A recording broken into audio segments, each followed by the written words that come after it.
नमस्कार, तपाईँ गृहिणी हो भने होशियार रहनुहोस् है। कतै तपाईँले आफ्नो भान्सामा म्याद गुज्रिएको ग्यास सिलिन्डर त प्रयोग गरिरहनु भएको छैन। विचार गर्नुहोस्, यदि तपाईँसँग म्याद गुज्रिएको ग्यास सिलिन्डर छ भने त्यो एकदमै खतरनाक हुनेछ, किनभने जुनसुकै बेला पनि त्यो विस्फोट हुन सक्छ भन्ने मान्यता राखिन्छ। त्यसै कारण म यहाँहरूलाई यो भिडियो मार्फत म्याद गुज्रन थालेको ग्यास सिलिन्डर कसरी चिन्ने भन्ने बारेमा म जानकारी गराउन गइरहेको छु। अन्तिमसम्म बसेर यो भिडियो हेरिदिनु होला। यदि यहाँहरूलाई यो भिडियो राम्रो लाग्यो भने लाइक, कमेन्ट र सेयर पनि गरिदिनु होला।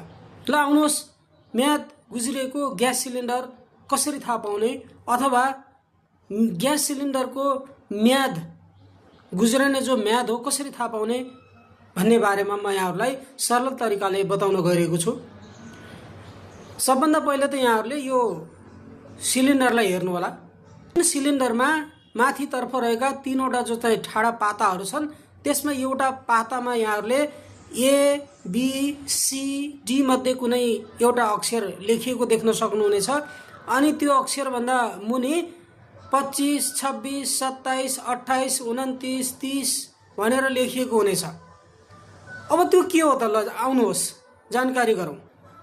यहाँ लेखिएको ए, बी, सी, डी जो चारवटा अक्षर हो, चारवटा अक्षरमा प्रत्येक एउटा अक्षरले तीनवटा महिनालाई बताउँछ। मानौ यदि ए लेखेको छ भने जनवरी, फेब्रुअरी, मार्च, बी लेखेको छ भने अप्रिल, मे, जुन, सी लेखेको छ भने जुलाई, अगस्त, सेप्टेम्बर, अनि डी लेखेको छ भने अक्टोबर, नोभेम्बर, डिसेम्बर।